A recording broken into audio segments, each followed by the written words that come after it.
Mga ka-friendship, kami po ay samahan nyo ngayon din sa Pandin Lake, San Pablo City, Laguna. At paki-like and share na rin po kung nagustuhan nyo ang aking video.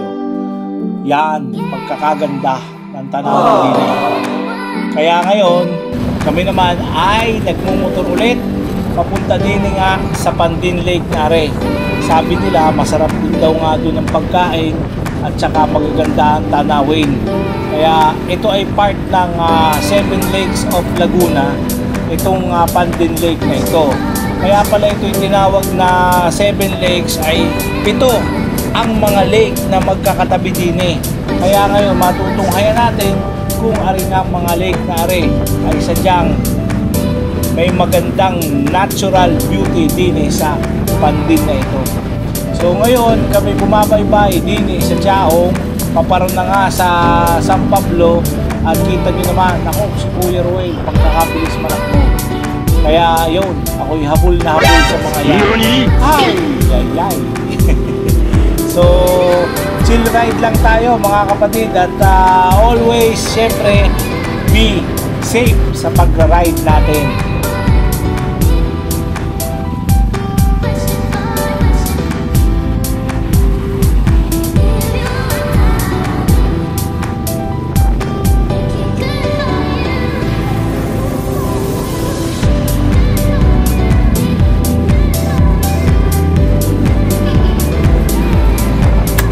Ayan, binabaybay namin ko. May lumusod sa akin si Red Riding Hood na motorsiklo. Ayan, ay hagot na hagot. Ika nga, andito na kami sa may papuntang diversion going to San Pablo City. Kami pakanan nga din Arian Jollibee. At yan naman yung bagong ginagawang karsada dun sa TR3. TR3 ka nga yun o TR4. Basta't yun, meron diyang bypass na ginagawa ko.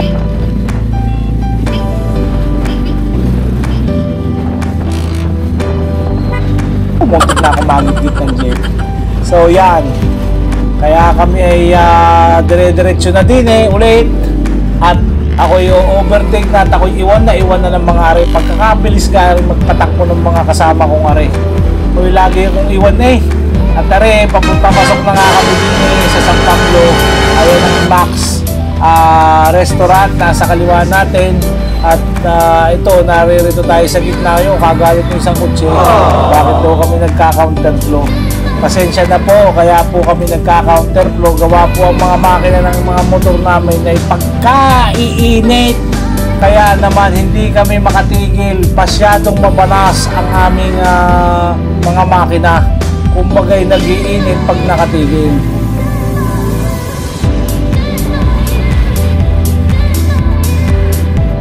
So ayan na nga po, sabi nila papasok kami dito sa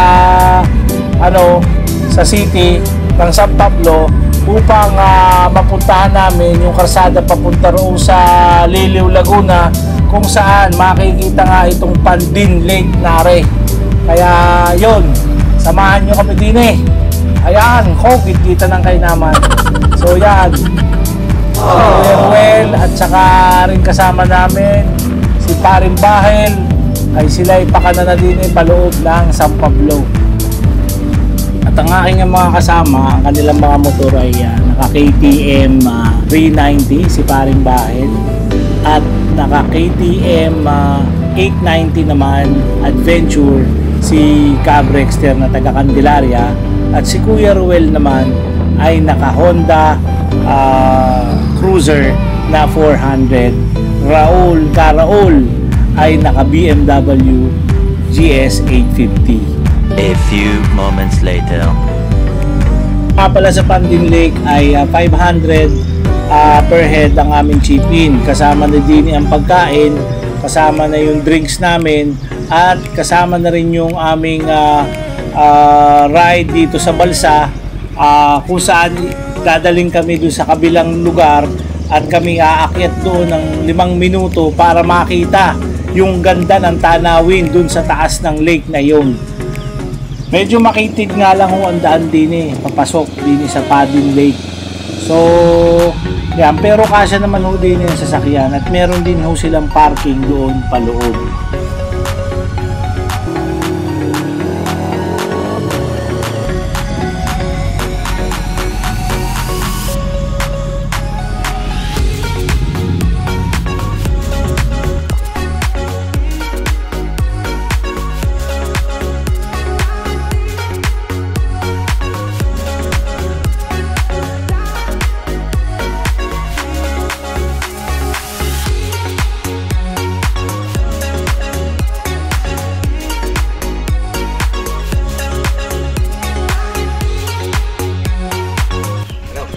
So yeah, kuya. Ano masasabi mo sa ating ride ngayon? Very nice.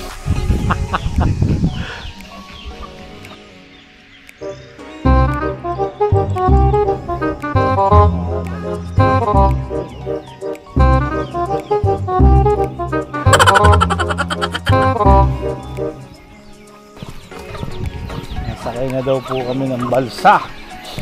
Namamangka na. Kung oras na. Ang ganda ng ano. Ang ganda ng view dito.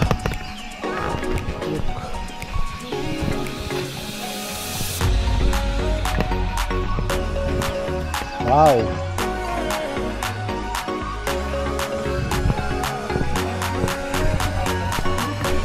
Ito yung panty.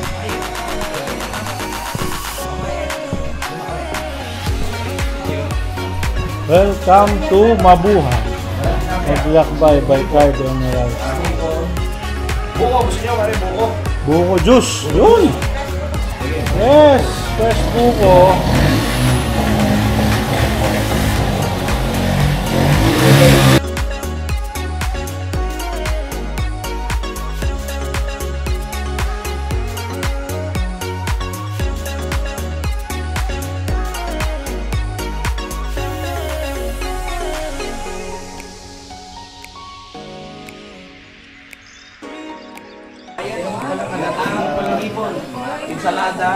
Saladang pako. Yan po. Okay. Yung aking pamangkin wala pa rin asawa eh. Ilagay mo extra ito. Okay. Yung aking pamangkin. Pwede yan. Kita ka lang natin bilis na ba? Ito mo yung pamangkin? So, hindi. Yung aking pamangkin wala pa rin asawa. Tigigisa kami. Extra itlog na malat. 1, 2, 3, 4, 5. Yung mating itlog na malat. Kain tayo ng lang.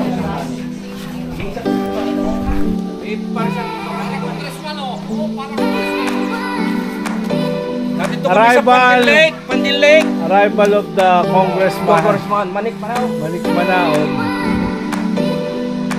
Ayan. Ay, makaka-relax na naman. Hindi mag-iisip ng labahin.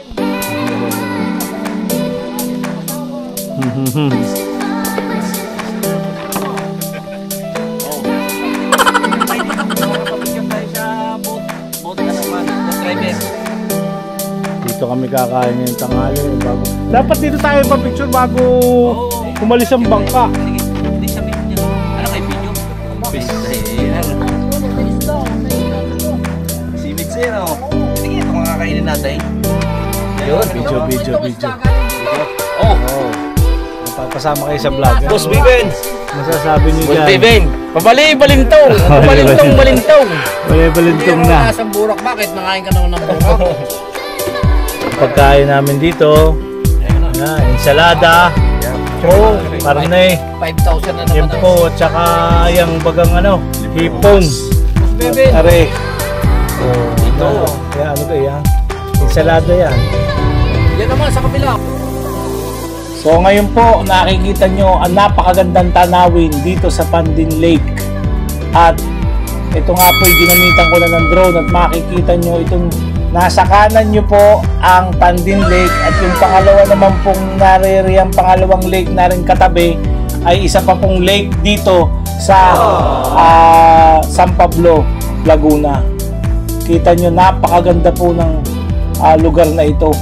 At makikita nyo rin maraming balsa din kung saan marami ang turista na dun sila habang nagbabalsa ay kumakain ng masasarap nilang mga pagkain doon. Kagaya ng kinain namin kanina. Ayan na nga po ay ang pagkakaganda, kitang-kita rin ang bundok ng Banahaw din o kung saan kami naroroon. Pagsaganda po talaga ng Pandin Lake. Ayan, pwede rin po kayong mag-swimming dito, day tour po, at meron din po sila sigurong mga doon sa kabilang parte may matutulugan din po na parang mga hotel nare, yan nga po yung hotel. At saka yan, marami po silang balsa, so marami rin po makikita nyo naliligo dyan sa lake na yan. So napakaganda po talaga ng Pandin Lake. Ayan nga po. At meron din mga palaisdaan diyan.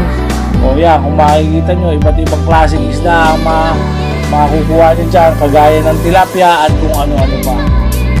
Yan, pagkakaganda ng tanawin. Para sa mga first timer dyan dito sa Pandin, yan din po ang inyong makikita din na magandang tanawin. At pwede rin po kayong maligo dito sa kanilang lake na ito, at pwede rin mag-fishing, at pwede rin siguro mag-overnight stay dahil meron kami na parang mga accommodation din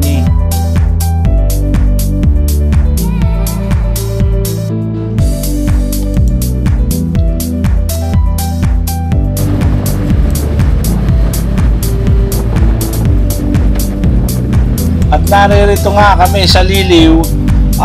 Makikita ninyo pag sa ganda ng kanilang mural din ay kita nyo ginawa dyan sa may tabing iyan. Ay kakaganda ng mga painting at tinatawag na mural ng Liliw, Laguna.